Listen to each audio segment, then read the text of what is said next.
What do the miracles, what do the signs tell us? خب معجزات چه کار میکنن؟ این آیات و نشانه ها چه چیز رو به ما میگن؟ The miracles tell us the good news that Jesus is capable. He's capable of making peace with our Creator through His work, His life and death and resurrection. معجزات این خبر خوش رو به ما میگند که عیسی کفایت داره، توانایی این رو داره که به واسطه زندگی خودش، کاری که انجام میده، مرگ و قیام خودش بین ما و خالق ما صلح ایجاد کنه. So every healing, هر شفا، every deliverance from the demonic world, هر آزادی از جهان ارواح شریر، every miracle from nature, هر معجزه‌ای که در طبیعت یا از طبیعت سرچشمه میگیره، they are all pictures of Jesus' authority over the most powerful things on this earth, even death. اینها نشون میدن اقتدار عیسی مسیح رو بر هر چیزی در این جهان، حتی مرگ. And so Christ's work on the cross is a picture that work is going to repair the damage that has been done by sin in this world. بنابراین کار عیسی این رو به ما آشکار میکنه که آنچه که من در حال انجام اون هستم، خرابی که در جهان به خاطر گناه ایجاد شده رو دوباره تبدیل و احیا خواهد. So let's think about the effects of sin in this world. بیایید به تأثیر گناه در این جهان فکر کنیم. You have, of course, you have sickness and you have physical suffering. ما رنج‌های جسمانی و بیماری‌ها رو داریم که میتونیم بگیم بعضی از اونها حداقل ثمره گناه هست. So Christ gives a picture of I can fix that now, but ultimately I'm going to fix the problem of that in sin at the cross. و عیسی در معجزات خودش وقتی بیماری رو شفا میداد، میگفت که من الان گذرا این بیمار رو شفا میدم، اما مشکل بیماری رو که ریشه در گناه و جهان سقوط کرده داره رو بر روی صلیب به صورت کامل برطرف خواهم کرد. Yeah, the demonic world, the evil of this world. Jesus shows that he has authority over these things now, but ultimately in the cross he's going to fix that problem. همینطور در رابطه با ارواح شریر، جهان تاریکی، فرمانروایان، قدرت‌های تاریکی، عیسی گفت من امروز در زندگی خودم با معجزات خودم، با آزادی مردم از ارواح شریر نشون میدم که اقتدار دارم بر روی اونها، اما مشکل اسارت در تاریکی و چنگال شریر بودن رو به صورت کامل بر روی صلیب خودم حل خواهم کرد. Even death, which is in some ways our greatest enemy, even death, Christ shows pictures of how he will have authority over that in his own death and his resurrection. حتی مرگ که به نوعی میتونیم بگیم بزرگترین دشمن نوع بشر هست رو عیسی در معجزات خودش نشون داد که بر روی اونها اقتدار داره، اما با مرگ خودش و با قیام خودش اقتدار غایی و نهایی خودش رو حتی به مرگ نشون داد. So all of these things remind us that the presence of sin in the world has broken us. We're broken as a result of sin, and Jesus' answer to sin is the cross in his resurrection. پس تمام آنچه که ما متوجه میشیم این هست که جهان اطراف ما جهانی هست که بر اثر گناه سقوط کرده و دچار آسیب و ضرر و خرابی شده و اونچه که عیسی انجام میده که مشکل گناه و خرابی جهان رو حل کنه صلیب خودش هست. Yeah, because let's be honest. My greatest problem in this world is not when I am sick or when I am suffering. My greatest problem is that I have a broken relationship with my Creator, and that broken relationship will remain for eternity unless God does a work in me. بیایید با هم صادق باشیم عزیزان. بزرگترین مشکل من این نیست که امروز بیمارم. بزرگترین مشکل من امروز این نیست که از لحاظ جسمانی در رنج و عذاب هستم. بزرگترین مشکل من این هست که با خالق خودم در صلح نیستم، از او جدا هستم به خاطر گناه. و اگر عیسی این کار رو در زندگی من انجام نمیداد و من رو به صلح با خدا نمی آورد، این جدایی ابدی می بود. So this is the gospel message. پس این پیغام انجیل هست. Christ came, lived a life, died on the cross, raised from the dead as a way to solve our broken relationship with our Creator. عیسی آمد، زندگی کرد، مرد بر روی صلیب، از مردگان قیام کرد و در این مجموعه مشکل جدایی و شکست رابطه که بین من و خالقم بود رو حل کرد. So the church's stewardship is of this message and of sharing the good news that God can change the heart of man and make things right with him.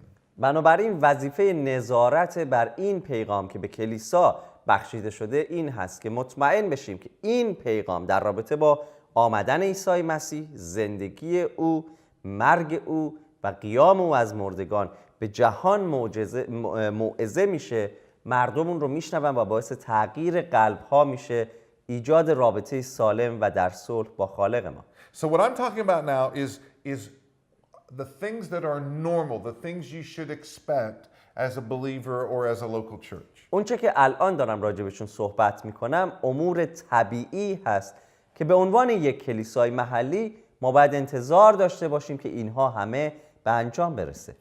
So, and this may be a little bit difficult to hear, but when you suffer, when you're sick, when you have a problem in this world, your expectation should not be that God is going to provide a miraculous solution every time.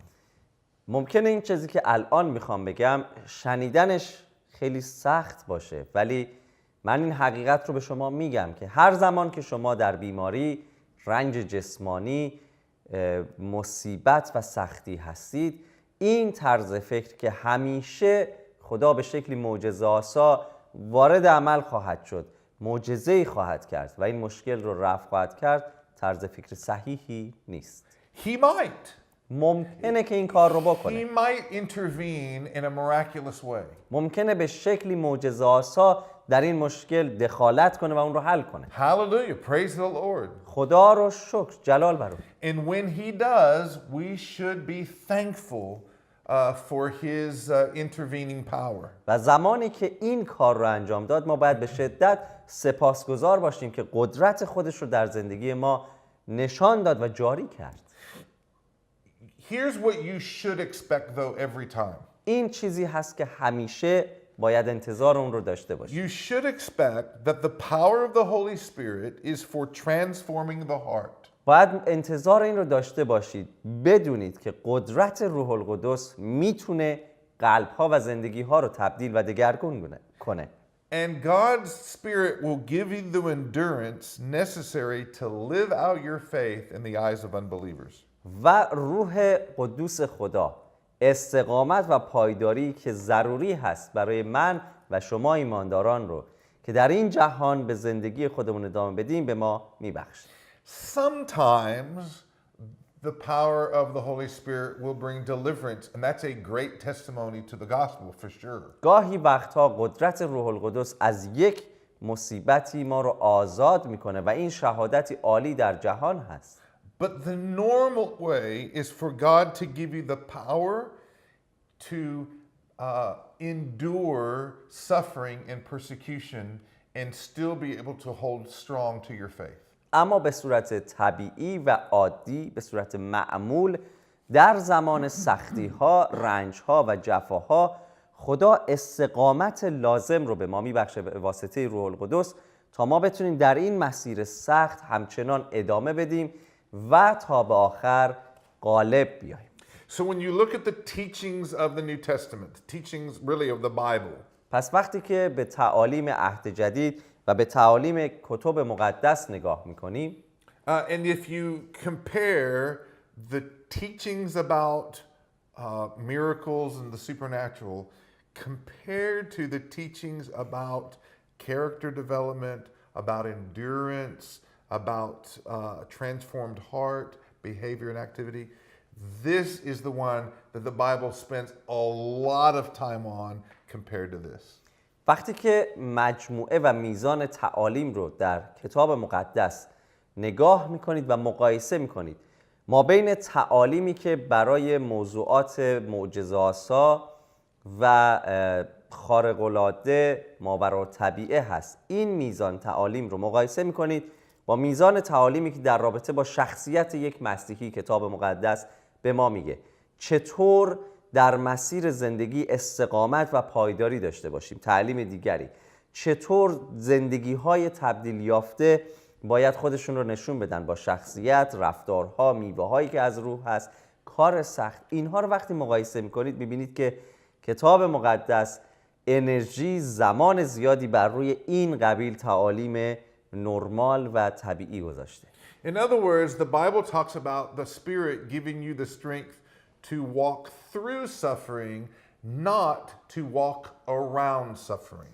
در حقیقت کلام خدا این رو به ما میگه. روح خدا قدرت این رو به من و شما میبخشه که در رنج‌ها ادامه بدیم و نه اینکه وقتی به یک رنج و مصیبت رسیدیم اون رو دور بزنیم و ازش عبور کنیم.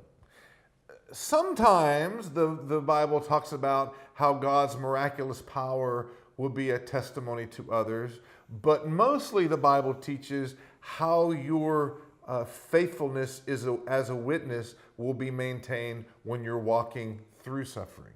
ممکنه که بعضی وقتها در بعضی از شرایط عمل معجزه‌آسای خدا در رنج یک شخص تبدیل به شهادتی عظیم از قدرت خدای زنده باشه، اما اغلب اوقات اونچه که جهان اطراف یک ایماندار مسیحی رو تحت تاثیر میذاره این هست که چطور خدا به ایمانداران قدرت و استقامت میبخشه تا در جفاها، سختیها و رنجها وفادارانه به خداوندشون ادامه بدن.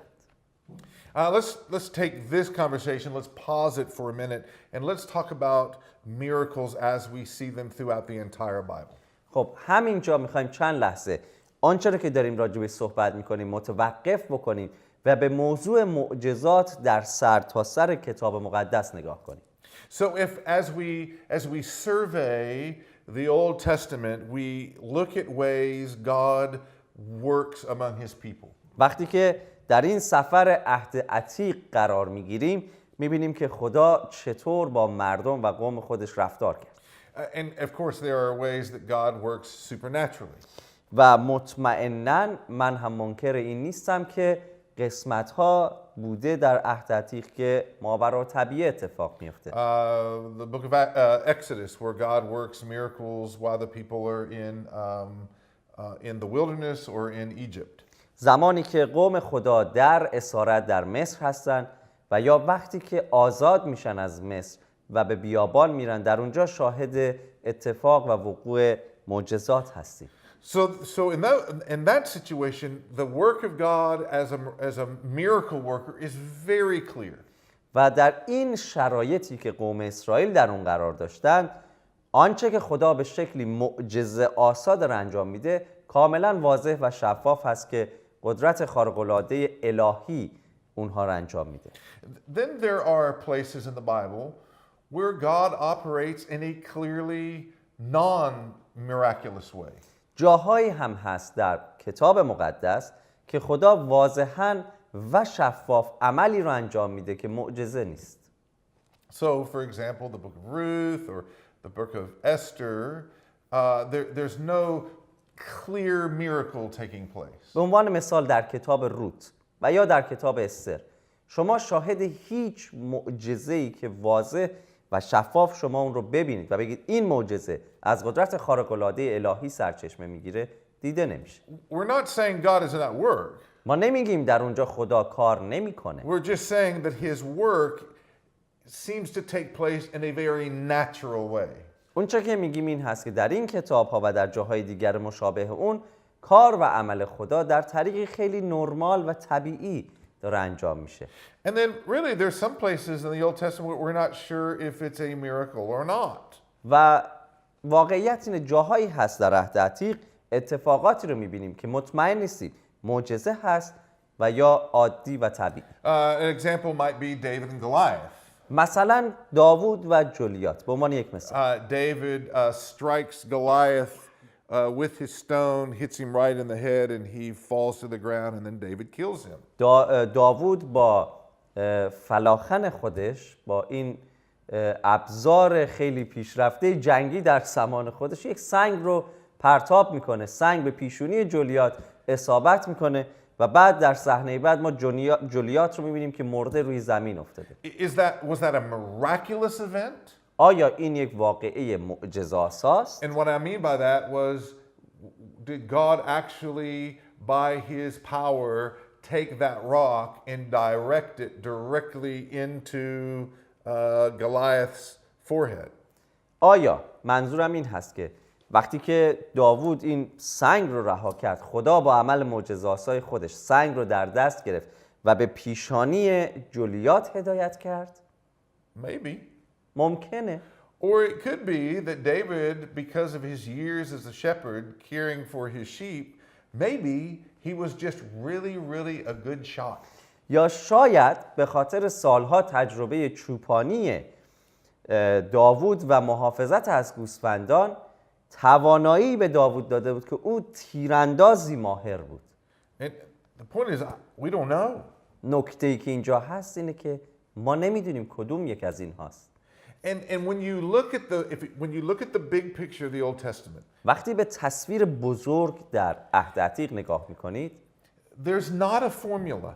هیچ فرمولی پیدا نمیکنید. There's no kind of system that God does miracles in this situation but doesn't do them in this situation. It's not always clear what the pattern is in the Old Testament. هیچ سیستمی وجود نداره که با توسل به اون سیستم ما بتونیم بگیم در این شرایط، در این وضعیت‌ها خدا معجزه‌آسا عمل میکنه. اینها اون شرایطی هست که این سیستم به ما میگه معجزه‌ای نیاز نیست. ما مطمئن نیستیم و اون هم واضح نیست.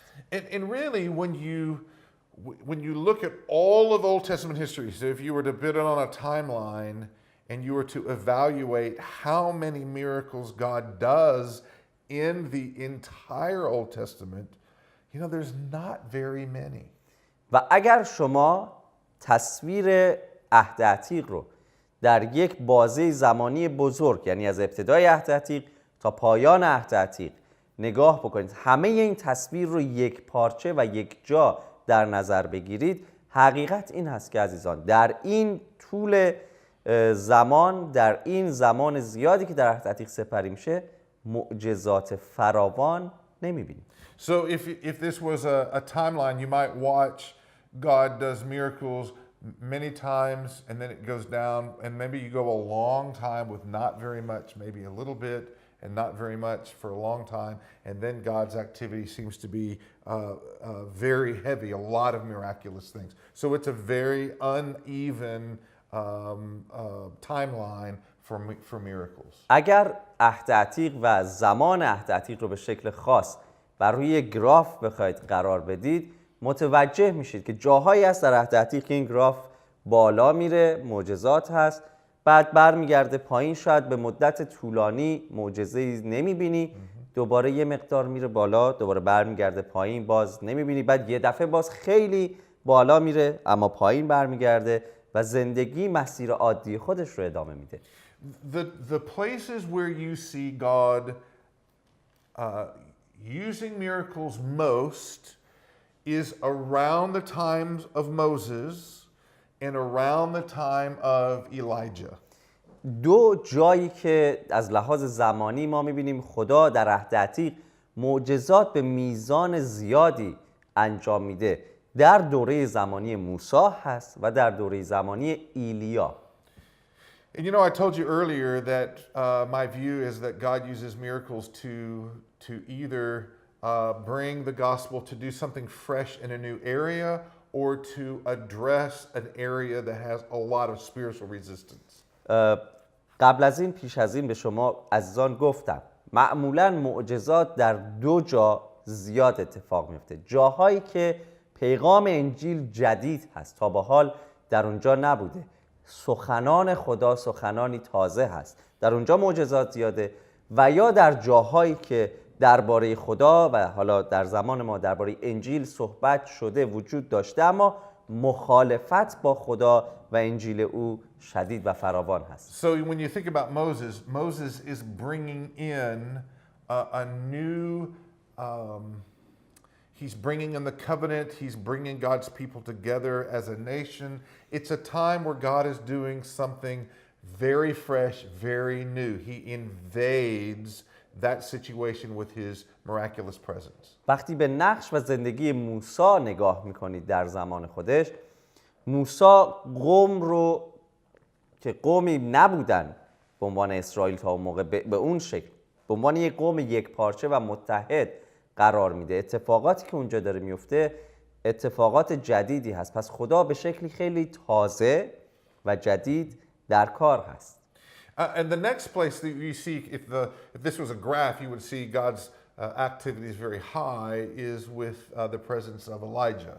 اگر همونطور که گفتم روی این گراف قرار بدید زمان کتاب مقدس رو، جای بعدی که میبینید دوباره این گراف خیلی بالا میره در زمان ایلیا هست. And in this situation, the people of God are in a real spiritual crisis. I mean, they are in danger of losing their faith.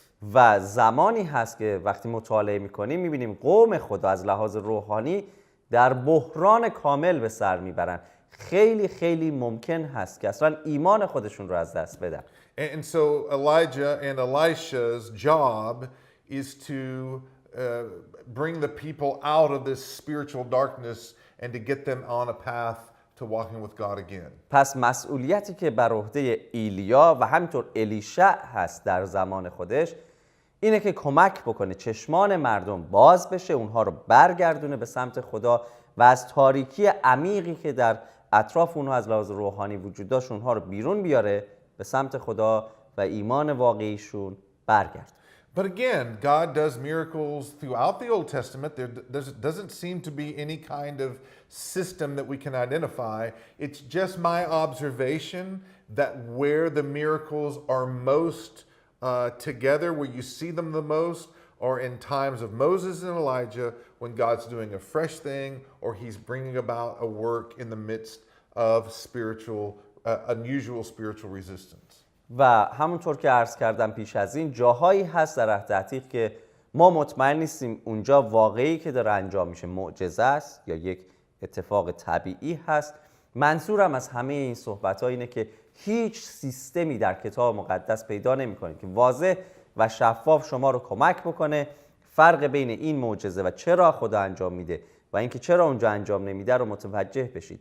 آنچه که من فکر میکنم وجود داره و میبینم در عهد عتیق در معجزات، همونطور که عرض کردم در داستان موسی خیلی فراوان و کنار هم دیده میشه چون خدا کار تازه‌ای داره میکنه. در زمان ایلیا و الیشع خیلی فراوان دیده میشه چون خدا در یک تاریکی روحانی غیر معمول و غیر عادی در اطراف قوم خودش داره کار میکنه. So this idea really seems to fit with the idea about the Old Testament miracles seems to fit with the idea of the miracles in the New Testament, specifically the gospel. و همین ایده‌ای که در عهد عتیق در رابطه با معجزات دیده میشه خیلی شبیه اون چیزی هست که در عهد جدید مخصوصاً در 4 انجیل دیده میشه. God is transitioning from one covenant to a new covenant. خدا در حال انتقال دادن قوم خودش دنیا از یک عهد به عهد جدید هست. And really when you look at Jesus' miracles, they're very similar to the ones that we see in the Old Testament. و وقتی به معجزات عیسی مسیح نگاه میکنیم میبینیم که اونها خیلی شبیه معجزاتی هست که در عهد عتیق شاهد اونها بودیم. So his command over the sea مثلا به دریا فرمان میده. reminds us of the book of Exodus. ما رو به یاد کتاب خروج His میندازه. command over fish even reminds us of the story of Jonah. به ماهی ها در داستان پتروس وقتی اون همه ماهی میگیرن دستور میده. ما رو یاد داستان یونس میندازه. His command over death, over sickness are examples that we see in the Old Testament. بر مرگ و بر بیماری ها فرمان میده. نمونه هایی در عهد عتیق رو میبینیم. And one of the most spectacular Old Testament miracles is the giving of the bread to care for God's people in the wilderness. و یکی از معجزات خیلی بزرگ و شفاف خدا در عهد عتیق این هست که از آسمان مننا نان به قوم خودش میداد. And so what does Jesus do? پس عیسی چه کار He میکنه؟ ties the picture of that Old Testament miracle to himself. و عیسی همون تصویر معجزه در عهد عتیق مننا و نان آسمانی رو به خودش مرتبط میکنه. Jesus says, you remember that miracle? میگه به یاد دارید اون God معجزه was رو؟ doing something then. همون موقع با پدران شما چنین I'm the کرد. bread of life. God is doing something different in me right now. من نان حیات هستم و خدا کاری تازه و متفاوت رو از طریق من آغاز کرده. God was at work like this, خدا اینطور عمل میکرد and now I'm at work like this. و حالا من اینطور عمل میکنم. You know, it's funny, the one sign that Jesus didn't do from the Old Testament was the one sign that the Pharisees wanted him to do, and that was bringing fire from heaven. در واقع تنها معجزه‌ای که عیسی انجام نمیده ولی ما شاهدش هستیم در عهد عتیق و فریسی ها دنبال اون آیت و نشانه بودن، آتش از آسمان، نزول آتش از آسمان هست که عیسی اون رو انجام نمیده. Because the miracles were supposed to be a sign that points to him. چون معجزات عیسی در عهد جدید میبایست اشاره به عیسی میکرد. So here's that point. We're going to close this session. این نکته رو به شما میگم و این جلسه ما به پایان میرسه. There's no formula in the Old Testament. در عهد عتیق هیچ فرمولی برای معجزات نیست. From the time of the end of the Old Testament to the time of the New Testament, there are 400 years where God is not seen to be at work at all. از پایان عهد عتیق، کتب عهد عتیق، اتفاقات عهد عتیق تا آغاز عهد جدید 400 سال سکوت رو شاهد هستیم که خدا تقریبا اصلا هیچ کاری نکرد. And then Jesus invades our time of history. He comes into the world and the miracles are very, very high, very many. و عیسی وارد تاریخ بشریت میشه، کاری تازه آغاز میشه و حجم معجزات به شدت رشد میکنه. And when we come back, we'll talk more about that involvement of Jesus in the new covenant. و وقتی که برگردیم در جلسه بعد در رابطه با کار عیسی بین عهدها، عهد جدید، عهد عتیق، آنچه که انجام میده بیشتر با هم صحبت کنیم.